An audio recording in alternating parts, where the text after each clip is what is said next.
দান এবং আশীর্বাদ করে গেলেন। এভাবে ধুবুলিয়া ক্যাম্পে প্রথমে ভক্ত বৃদ্ধি ও পরবর্তী সময়ে তাদের শিষ্যত্বে গ্রহণের মাধ্যমে গুরু ভ্রাতা এবং ভগ্নী সংখ্যা বৃদ্ধি পেতে লাগলো। ইংরেজি 1956 সাল, বাংলা আনুমানিক 1363 সন। আমরা ধুবুলিয়া 15 নং ব্লকে আছি। ঘরগুলো লোহার স্ট্রাকচারের উপরে টিনের দোচালা, খলপার বেড়া।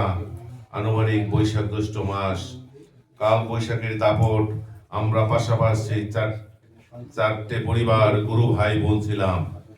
তাদের মধ্যে শোভা দত্ত নামে এক গুরু বোন, তার এক ছেলে নাম দীপক দত্ত, ডাকনাম মিন্টু। আমি একসঙ্গে পড়াশোনা করতাম। একদিন বিকালে হঠাৎ আকাশ কালো কুচকুচে হয়ে গেল, চারিদিক অন্ধকার।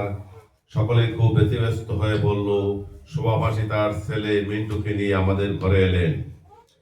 ঝড় শুরু হয়ে গেছে, মেঘের গর্জন, বাতাসের শোষো আওয়াজ এবং অন্ধকারে একটি ভয়ের পরিবেশ সৃষ্টি হলো। জলের ঝাপটা খলপার বেড়া ভেদ করে ঘরের মধ্যে আসতে লাগলো। গুরুদেবের সিংহাসন বাঁশের চটা ও মাটি দিয়ে তৈরি ছিল। জল লাগায় কিছুটা মাটি খসে পড়লো। আমরা উপস্থিত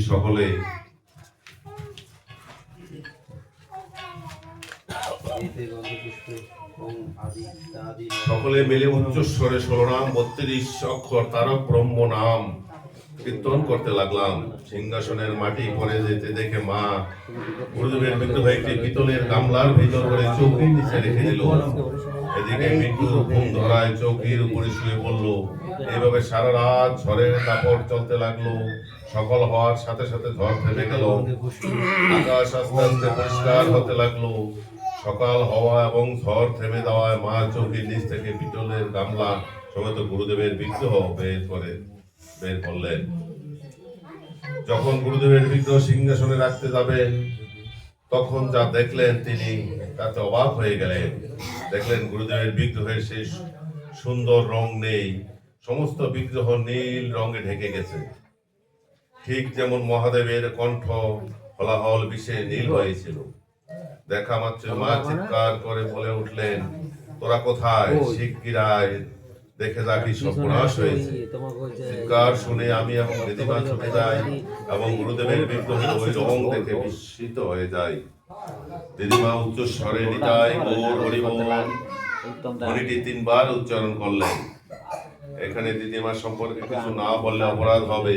দিদিমা ছিলেন একজন কৃষ্ণতন্ত্রী সাধিকা।